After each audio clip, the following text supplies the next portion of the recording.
حکم آپ اسی کو دیں گے نا جس کو پہلے نماز سکھائی ہوگی، جس کو طہارت کا مسئلہ سکھایا ہوگا، استنجا کرنا آپ نے سکھایا ہوگا، وضو کرنا سکھایا ہوگا کم از کم، پھر نماز کا طریقہ آپ نے سکھایا ہوگا، تبھی تو بچے کو کہیں گے۔ کون باپ ہے جو اپنے بچے کو سکھا رہا ہے؟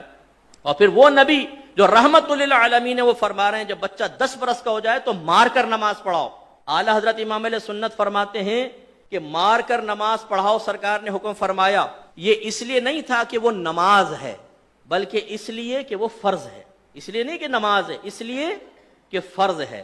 جب فرض اصل ہوا تو اس کا مطلب یہ ہوا کہ روزہ بھی چونکہ فرض ہے، اس لیے باپ پر واجب ہے کہ جب 10 برس کا بچہ ہو جائے اور روزے کی طاقت رکھتا ہو تو سختی کے ساتھ اس کو روزہ رکھوائے، اور اگر 10 برس میں باپ سختی نہیں کرے گا نماز اور روزے کے بارے میں تو وہ گناہگار ہوگا، مکروہ تحریمی کرے گا۔ مکروہ تحریمی فعل ہے یہ، کیونکہ حدیث کا رد کرنا یا اس کے خلاف جانا مکروہ تحریمی ہوتا ہے، سرکار کے حکم کے خلاف جانا۔ اب کتنے والدین ایسے ہیں، ہم تو ہر دو بچہ 10 برس، ابھی تو کھیلنے کی عمر ہے، ابھی کون سا بالغ ہوا ہے؟ بھائی بلوغت سے، اسی لیے تو آپ کے نبی سمجھا رہے ہیں بلوغت سے پہلے سکھاؤ اس کو۔ یہ بالکل ایسا ہوگا جیسے ایک نوجوان کا UK کا ویزا لگ گیا اور آپ کہیں کہ بیٹا امیگریشن کے سارے قوانین سیکھ لے، ذرا وہاں کے لاس سیکھ لے کہ تو وہاں تو اترے گا، غلط کام نہ کر۔ وہ کہے کہ ٹھہرو بھائی ٹھہرو، پہلے UK کے سرزمین پہ اترنے تو دو، پھر سب سیکھ لوں گا۔ تو آپ کیا کہیں گے؟ اتر کے کوئی غلطی کرے گا واپس بھیج دیں گے، بے وقوف آدمی، ابھی سے سیکھ یہاں پر آئلٹس وغیرہ کر، لینگویج آج کل بہت ضروری ہے اور سارے قوانین۔ لہٰذا اگر کوئی نسوار رکھ کے پچکاریاں مارتا ہے نا یہاں پر، یا نظر بچا کر لفٹ کے اندر پان کی بڑی سی پیک پھینک کر پورا رنگ کر دیتا ہے جہاں رنگ کرنے کی کوئی حاجت بھی نہیں ہوتی، یہ بھی جب دبئی جائے گا تو سارے لاس سیکھ کر جائے گا۔ وہاں کبھی ایسے نہیں ہوگا کہ ایئرپورٹ پر اتر کے کسٹم شیڈ کے ساتھ ہی پچکاری مار بولے کیف حالک، سارا سیکھ کے جائے گا۔ وہاں کیسے تمیز آ گئی بھائی؟ کیوں پہلے آپ نے سیکھا؟ اس لیے کہ مصیبت سے پہلے اس کی پروٹیکشن، اس کے تمام معاملات سیکھنے چاہیے۔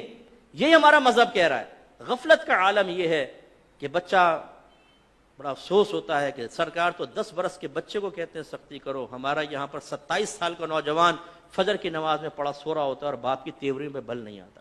وہی بچہ اگر 5000 کا نوٹ گما کر آ جائے، اوئے ہوئے باپ شرلی پٹاخے کی طرح جائے گا چھت کی طرف۔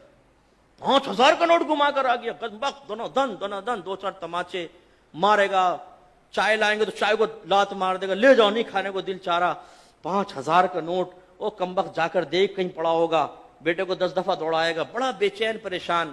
وہی بچہ فجر کی نماز قضا کرے تو زیادہ اتنا بڑا بدبخت ہے، پڑھتا ہی نہیں نماز، نکل جائیں گے۔ ناشتہ ڈٹ کے کھا رہے ہیں، سب کچھ ہے، بھائی کوئی خوف نہیں ہے آپ کو؟ آپ کی اولاد جہنم بھی بن رہی ہے۔ ایک نماز قضا کرنے پر اس کا نام جہنم کے دروازے پہ لکھ دیا گیا۔ جیسے آپ کے دروازے پہ آپ کے بیٹے کے بارے میں اکرم نام ہے تو اکرم چرسی لکھ کے کوئی چلا جائے تو خوش ہوں گے آپ؟ بولے کس نے لکھا ہے میرے بیٹے کو چرسی؟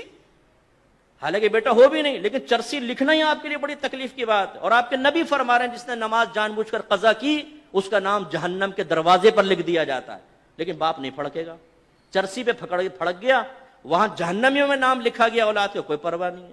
بیوی پڑی سو رہی ہے، خراٹے لے رہی ہے سارے رات میں، تھک گئی ہوں جی میں، اس لیے فجر کی نماز نہیں پڑھ رہی، کوئی تیوری میں بل نہیں آتے۔ بھائی اٹھو نماز پڑھو، گھر میں بے برکتی اور نحوست ہوگی۔